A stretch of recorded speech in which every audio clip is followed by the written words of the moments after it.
I'm Matt Stoller, author of Monopoly-focused newsletter Big and an antitrust policy analyst. I have a great segment for you today on this big breakdown. It's actually some good news. It's about how the government listens to its citizens, and in particular to you, Breaking Point subscribers, because about a year and a half ago, roughly 1,000 of you sent comments into the government on what seems like a really obscure question, which was about something very important: how to use antitrust law against big companies. And it really mattered, and I'm going to tell you why.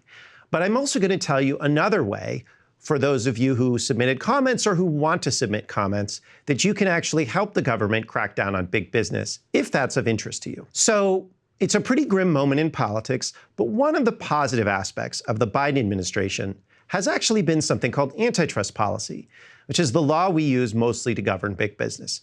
And you have two important officials, Jonathan Kanter at the Antitrust Division and Lina Khan at the Federal Trade Commission. These are the two agencies that police competition in our markets.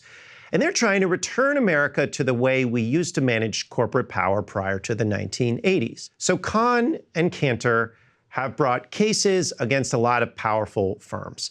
And indeed, there is a major antitrust trial against Google Search that's going to start in September. I'm going to do a segment on that in the next couple of weeks. And that is actually the first big trial against a monopoly since Microsoft 25 years ago. Now, last April, I told you about something else that Khan and Kanter are doing, which is, it seems technocratic, but it's not. It's very important. It's called rewriting our merger guidelines. Now, merger guidelines are little known interpretive documents which the government uses to explain how they will enforce antitrust laws against big business. Now, in that video, which is, you can look at it in the description if you want, I explained why mergers of big companies are often really bad, but also why they are so pervasive in today's economy. And there's a policy reason behind it. I also said that you can help because the antitrust agencies opened what's called a comment docket. It's basically a website where you can tell your stories, where you can tell the government what you think. And about 1,000 of you did just that. Well, guess what? The new draft merger guidelines are out. And one of the ways that you can tell that they matter is that away from the political news, when you look at Wall Street, well, they are big mad. Okay, so here's Larry Summers, who's probably the most important economic policymakers of the last 30 or 40 years. And he's responsible for many things, including offshoring of jobs, the rise of monopolies, financial deregulation, and massive, massive inequality. Let's listen to what he has to say about these new merger guidelines. What is your perception of where the administration is going on mergers and acquisitions? I guess I would say these things. I do not think it is remotely plausible to ascribe lower real wages or more men not working to anything about monopoly power. I think that traditional thinking has had it about right on what sometimes seems almost like a war on business. And so based on what's been put out for public comment and a very rapid study I've been able to do so far, I have to say I'm a bit disappointed. Summers is a very unpleasant man. And you know, he's the guy who's been saying we need more unemployment to tame inflation. We need to, offshore more jobs and so on and so forth. He's also really widely beloved and respected on Wall Street. He's a Democrat, but don't worry. There's a lot of dissatisfaction among the Wall Street friendly Republicans. So let's take a look at the Republicans in the House. And what they've done. So this is a proposed statute. They want to take away all money from the antitrust enforcers for actually modifying merger guidelines. Okay, so that's the thing. This thing that everybody with power and money hates. That's the thing that you helped construct. It's the thing that you commented on. And if they hate it so much, that's probably a pretty good indication that it's good. That it reduces persistent high profit margins among big business, which are really an indication of bad health in the economy. And it's good in part because they listened to you and because you participated. And they really did listen to you. So here's a woman you probably don't know, but who's very important. Her name is Doha Mekki, and she's number 2 at the Antitrust Division.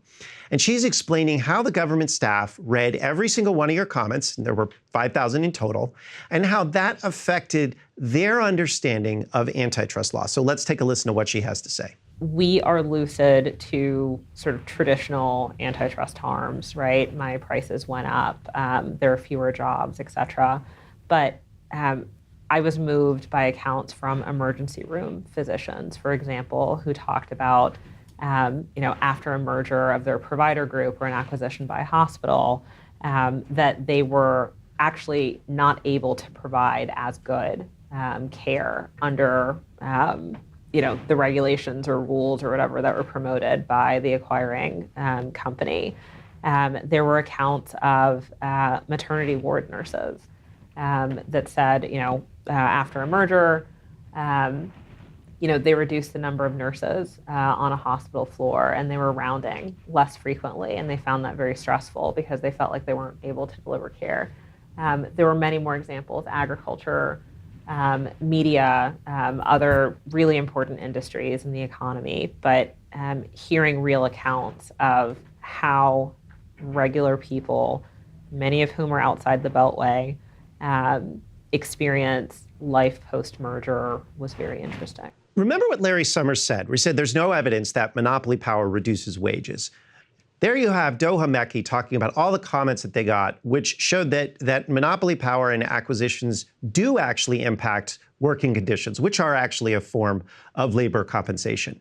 So there's an interesting disconnect between Wall Street, which I think is fairly represented by Larry Summers, and the rest of America, who I think is pretty fairly represented by what Doha Mekki said. So that's why these guidelines create such anger. They reflect how normal people understand monopoly power, corporate power, and antitrust versus how Wall Street has controlled it for 40 years. And in fact, these new guidelines are an attempt to return antitrust back to the rule of law and away from recent decades of corporate domination. So now, I've said a lot, but let me just do a quick recap of the last video where I described the historical context. So here's what happened over the last 40 years in corporate America. In 1980, Ronald Reagan wanted to end antitrust enforcement. It was there was a very different context. He was very favorable to big business. They thought antitrust didn't make sense. But the thing is, Reagan and his people knew that Congress wouldn't go along because, broadly speaking, the public likes antitrust enforcement. People don't like monopolies. So the Reagan administration pursued a strategy. And evidence of this came from documents in the Reagan Library, documents that were recently unearthed. And the strategy was not to change the law through Congress, but to simply not enforce antitrust laws. So essentially, it's an administrative rewrite of the law. Now, the main recommendation was that Reagan appoint antitrust leaders who would change enforcement priorities by issuing different merger guidelines, which was the way that the Department of Justice instructed courts and business leaders as to what was and wasn't legal. In 1982, Bill Baxter, who was Reagan's antitrust division chief, he had Jonathan Cantor's position, and he did so. The impact of this new non-enforcement mandate had large and immediate effects on our society.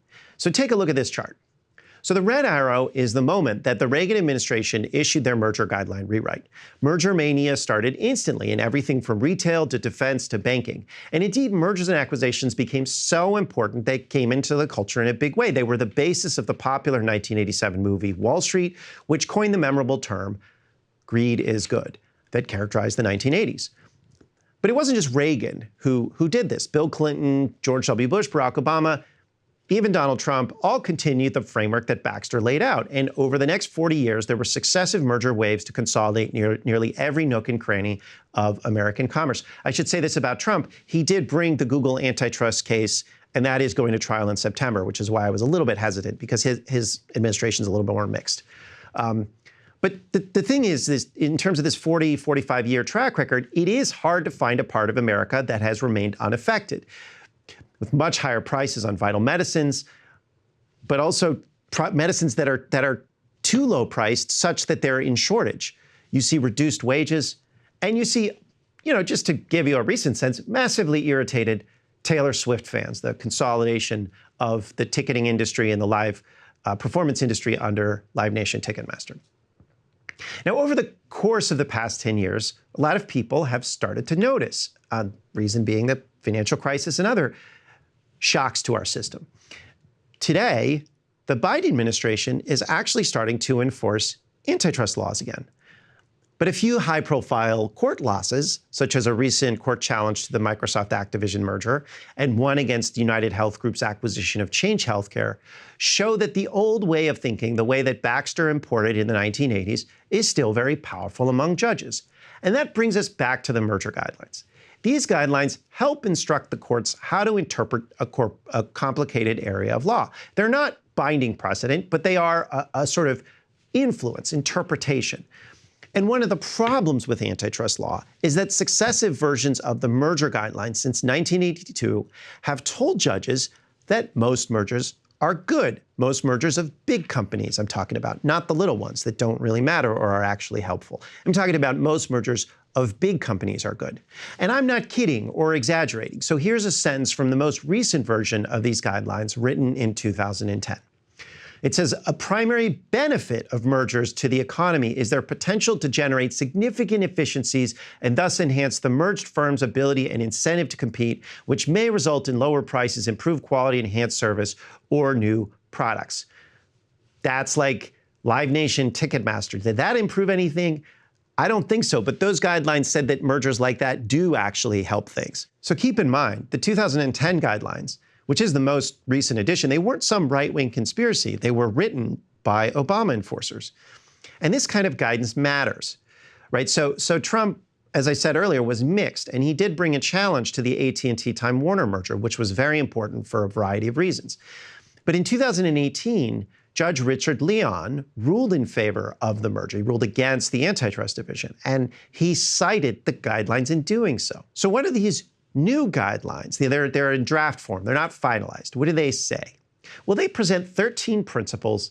Each of one is tethered to specific legal precedent on how mergers may violate the law.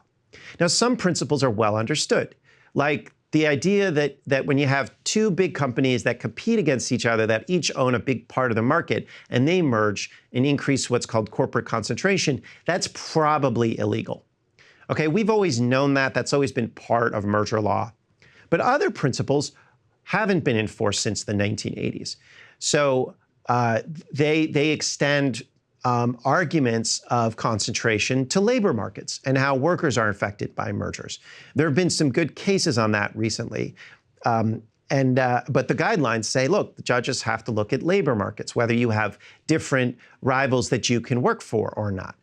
Take that into account, to see whether a merger substantially lessens competition or not. Still, other principles in these new merger guidelines are attempts to update guidance for how the economy has changed with the rise of institutions like tech platforms and private equity firms. So for instance, one new principle is that the antitrust agency should look not just at one merger, but at a whole series of mergers, the so-called serial acquisition problem.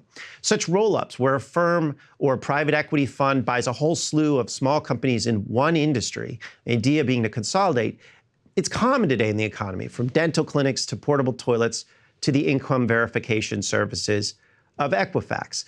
The guidelines indicate that the whole suite of mergers are fair game, not just one specific merger. Now I said this is kind of a new principle. It's not really new. It was actually in the original updates to the Clayton Act that Congress wrote in 1950. It's just that it hasn't really been put into practice for a long time. And so these antitrust enforcers are saying, no, we're going to actually enforce the law as it was written.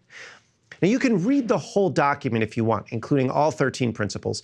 I've put it into the description. It's relatively easy to read, but it is a policy document.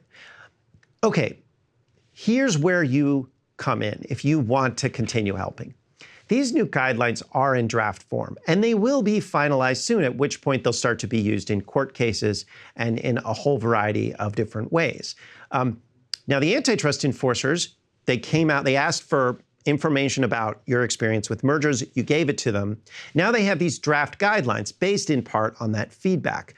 But they're draft guidelines. They want to get more feedback before finalizing them. So the government has set up a site on regulations.gov where you can tell them about your experience with mergers or offer thoughts on antitrust law, mergers, big business, or unfair methods of competition. I'll put a link in the description. Now, the site looks like this. I've circled the comment piece in red, so if you click on the button, you can just add your thoughts. Now, my organization has also created a website, which is shareyourmergerstory.org, which you can go to. I've put that in the description, and that makes it a little bit easier to participate.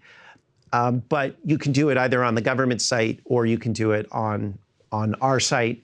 But the point is one of the few bright spots right now in our policy regime, and it's not a small bright spot, it's a big deal. It's just you don't see it on the political news, but it's a big deal. It's kind of like the tectonic plates of politics. That bright spot is antitrust. That bright spot is how we deal with big business. And the reason, and this is what's important, the reason our enforcers can actually do anything at all here, despite all of the money coming at them, is actually because of you, because it's popular, because the public wants it. So your comments really do matter. And that's why I encourage you to actually, whether you like mergers or don't, give your feedback. Tell the government what you think about big business right now because they are listening. Thanks for watching this big breakdown on the Breaking Points channel. I wanted to give you some good news. I want to let you know we do live in a democracy. You can help. Your voice does matter.